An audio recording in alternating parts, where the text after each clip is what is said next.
देश के लिए कुछ प्रेम होगा कि आप अपने बच्चों को सरहद पे भेजते हैं।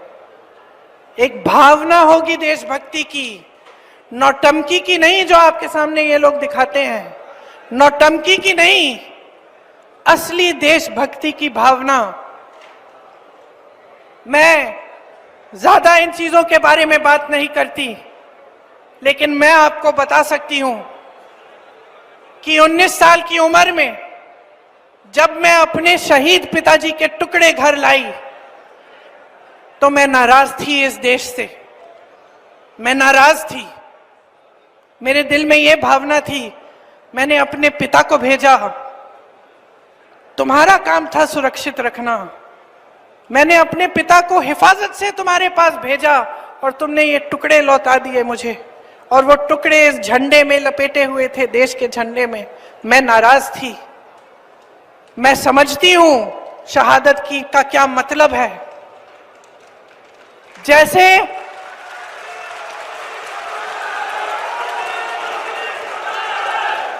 आज मैं 52 साल की हूं, आज मैं 52 साल की हूं, पहली बार मैंने ये चीज सार्वजनिक ऐसे मंच पे कही है, लेकिन वो जो नाराजगी थी मेरी, आस्ते आस्ते मैं समझी कि उस तरह की जो नाराजगी होती है वो सिर्फ उससे होती है जिससे प्रेम करते हैं हम।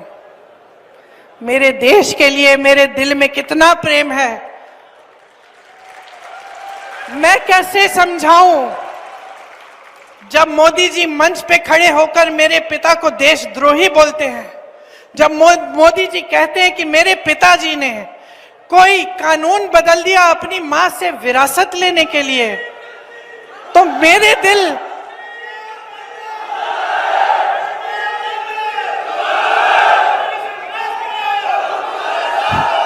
तो मोदी जी इस बात को समझ नहीं पाएंगे कि मेरे पिताजी को विरासत में धन दौलत नहीं मिली, मेरे पिताजी को विरासत में शहादत की भावना मिली।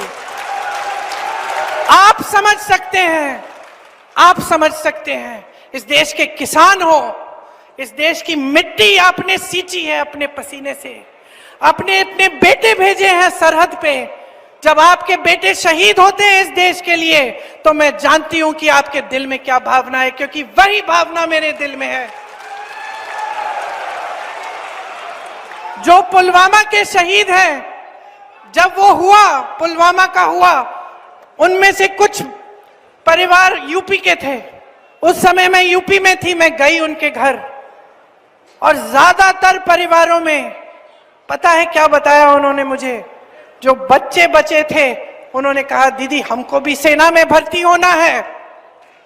एक लड़की थी, उसका भाई एयरफोर्स में था, उसने कहा दीदी मैं पायलट बनूंगी, मैं एयरफोर्स में भर्ती होंगी। यही है शहादत की भावना। ये भावना मोदी जी नहीं समझ सकते। जो मोदी जी इंदिरा गांधी जैसी एक शहीद के बारे में उल्टी सीधी बातें करते हैं, जो मोदी जी इस भावना को देख के सिर्फ परिवारवाद देखते हैं लेकिन देशभक्ति नहीं देखते, देश की सेवा नहीं देखते, वो इस भावना को नहीं समझ सकते। मैं आपको ये कहने आई हूं, मैं आपको ये कहने आई हूं कि हमें देशद्रोही कहें, हमें घर से निकाल दें, मेरे भाई को संसद से निकाल दिया, हम पे केस डाले, मेरे भाई पे इतने केस डाल दिए कि कभी इधर कभी उधर, कभी गुजरात में कभी बिहार में वो जाता है कचहरी, जाएगा, कुछ भी कर ले, मार डाले, लेकिन ये भावना हमारे दिल से कोई नहीं निकाल सकता।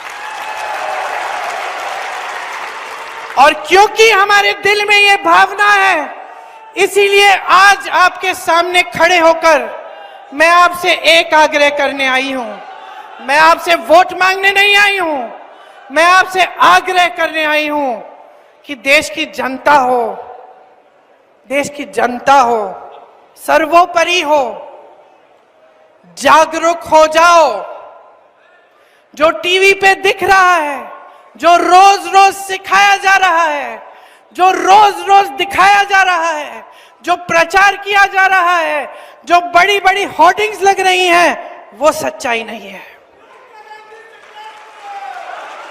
तुम्हारा जीवन सच्चाई है। तुम जो लाल शर्ट पहन के वहां बैठे हो, तुम्हारा जीवन सच्चाई है। जो तुम पीली शर्ट पहन के वहां बैठे हो, मेरी बहन जो नीली साड़ी पहनी है, तुम्हारा जीवन सच्चाई है।